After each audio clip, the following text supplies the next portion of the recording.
I did the main villains last week. Now it's time for the secondary villains.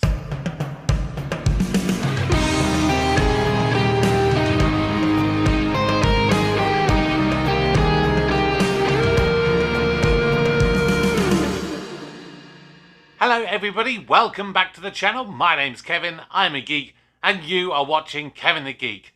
So, if you missed last week's episode, please do go back and check it out. Last week I reviewed all of the main villains from phases 1 to 3 of the Marvel Cinematic Universe.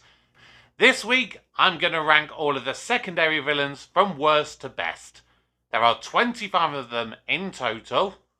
But before I get into the rankings, please do make sure you subscribe to the channel if you're new, and make sure you click that notification bell so you know when all of my videos go live. There's a lot to go through, so let's not waste any more time, let's get on with it. Number 25, Fenris from Thor Ragnarok. So Fenris is basically a big dog who was only there to give Hulk someone to fight. That's it. Next. Number 24, the Elementals from Spider-Man Far From Home.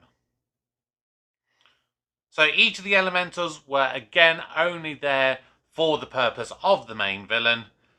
They're there as a cover, they were holograms and not real. Next, number 23, Dormammu from Doctor Strange. Dormammu was basically a big CGI face, and he was only designed to show off Doctor Strange's brain power. That's it. Number 22, the Chitauri from the Avengers. A very basic CGI army. They had a job, and they executed it well. Number 21, Thanos' Army from Avengers Endgame. Basically, a bigger version of the Chitauri army. Not much more you can say to that. Number 20, Algrim / Curse from Thor the Dark World. This character was portrayed by a character who, I can't pronounce his full name. Basically, he played Mr. Echo in Lost, Adewale. But his surname I cannot pronounce for the life of me. I'm not going to attempt to butcher it. But I loved him in Lost. But in Thor the Dark World, he was completely wasted and failed to show off his range and his physical presence, in my opinion. Number 19, Herman Schultz, aka the Second Shocker from Spider-Man Homecoming. This character didn't get a lot of screen time compared to the first Shocker and was basically forgettable. Number 18, Cull Obsidian from Infinity War and Endgame. So one of the members of Thanos' Black Order, he was the one who was a big beast and had a big hammer. Basically, didn't have any character and only faced off against Bruce Banner in the Hulkbuster armor. That's really all you can say. Number 17, Surtur from Thor Ragnarok. AKA the Big Devil who caused Ragnarok. Had quite an amusing opening scene with Thor at the beginning of the movie, and after that was basically just a huge giant beast at the end of the movie who destroyed Asgard. Number 16, Laufey from Thor. This was a character who could have been quite big in the grand scheme of things had we met him first in Thor as the main villain, and then appearing in a later movie after we'd got to know him and Loki a little bit more. That could have been a much more emotional and impactful character given the fact that he was Loki's biological father. As it was, in Thor, he was a basic side villain. Number 15, Corvus Glade from Infinity War and Endgame. Another member of the Black Order, he was the one with the staff who kept trying to take the stone from Vision. A nice design, but didn't really do a lot. Number 14, Proxima Midnight from Infinity War and Endgame. The female character from the Black Order, and I really wanted to put her higher on this list. But my biggest problem I had was the fact that she was a CGI character, and quite a poorly rendered CGI character when you compare her to Thanos, who looked amazing. In my opinion, she looked a little bit cartoonish, and I always wondered why they made her CGI rather than practical. But I recently discovered that the reason that she was CG was because the actress who was picked turned out to be pregnant. If it wasn't for the look of the character, I would have scored her higher.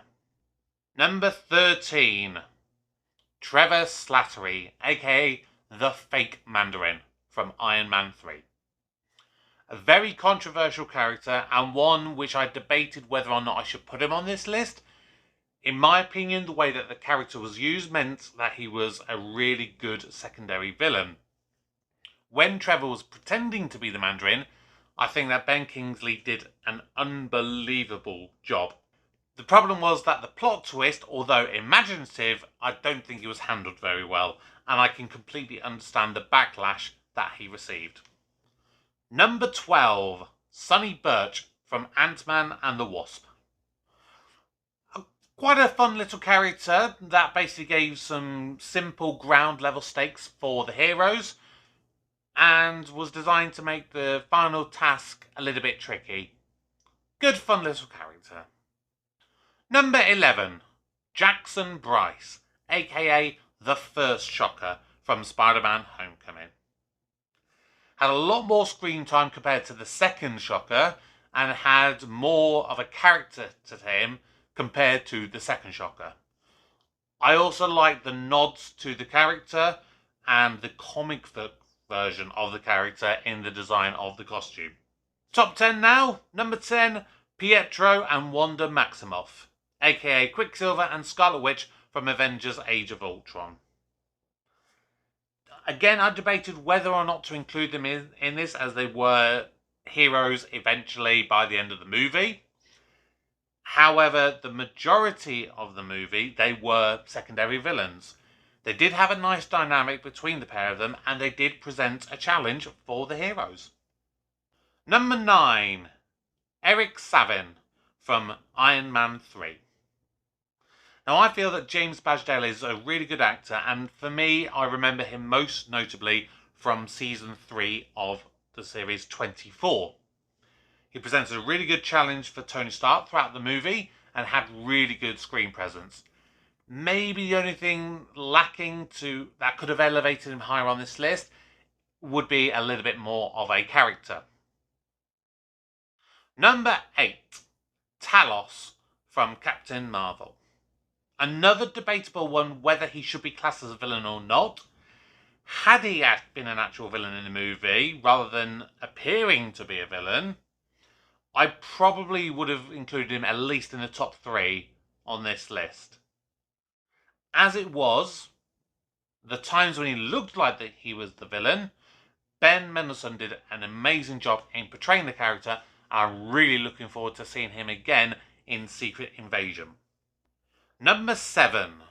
Razzle, the leader of the Ten Rings from Iron Man. Another one who really appeared to be the main villain throughout the movie. When it was revealed that Razzle was actually in the pocket of Obadiah Stane, that was a good plot twist. It was a really good character, although it could be possibly argued that he was portrayed as a bit of a stereotypical Muslim man. But that aside, a very intimidating character throughout the movie. Number 6. Brock Rumlow, aka Crossbones, from Captain America's 2 and 3. I really feel disappointed that Crossbones was killed off within minutes of appearing in Civil War. I would have liked to have seen him in the movie for longer, especially with the potential to return in later movies, because I feel he could have been a great addition to Falcon and the Winter Soldier or the upcoming Captain America 4 movie. As Brock and a double agent in Captain America the Winter Soldier, I felt he was great in that, but his cameo in Civil War means I can't put him any higher on this list. Number 5, Arnim Zola from Captain America 1 and 2. In the first Avenger, he was a great side piece to Red Skull, and Toby Jones was great at playing this really incredibly clever character who was both mousy but also quite loyal and brave to his cause. Now, when he was in The Winter Soldier, it was a very different character because it was a computer-generated version of him rather than being an actual human being. I felt his appearance in that was great, albeit a little bit short. Number 4, Ebony Maw from Infinity War and Endgame. This is a character who really should have been number 1 on this list. He was a great right-hand man to Thanos and a great spokesperson for him. He had a really incredible power set and felt very genuinely dangerous. However, his appearance in Avengers Endgame was so minor that they could have simply not had him in the movie at all, and I don't think it would have made any difference. Really, really disappointing there, because I wanted him to be at the top. Number 3, Ulysses Claw from Black Panther. Now, this is a character who I don't feel had the best experience. He appeared in Age of Ultron and was there as a small little cameo in that movie, came back in Black Panther and was incredible. Andy Serkis is an amazing actor, and I don't think he gets enough credit for when he portrays an actual person rather than doing all the CGI stuff for things like Planet of the Apes and Gollum. I think they should not have killed him off mid-movie.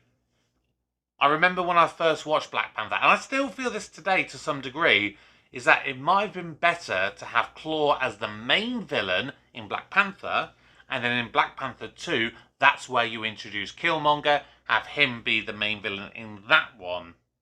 Now, of course, in hindsight, Chadwick Boseman did pass away, and so you wouldn't have had the whole T'Challa versus Killmonger thing, which would have been an absolute shame in hindsight. But I do think Claw deserved more, and maybe they could have kept him alive to come back in later movies or TV series. That would have been a good decision in my view. Number 2, Nebula from Guardians of the Galaxy. Another character who ended up turning anti-hero later down the line. Karen Gillan was incredible in this role. I think she really understood the complexity of the character and the many layers that Nebula has. The design of the character is brilliant, and I loved the redemption arc that the character got. But as a secondary villain, really strong, particularly in Guardians Volume 1. But isn't quite enough to take number 1 spot. Number 1, Justin Hammer from Iron Man 2. I bet you none of you were expecting this one. In my opinion, Justin Hammer was perfectly portrayed by Sam Rockwell. He was an incredible businessman and was this sort of opposite to Tony Stark. But he always came across, at the same time, both charming but also quite menacing. And I loved him in this movie. And he was probably one of the brightest spots in an admittedly just an okay movie.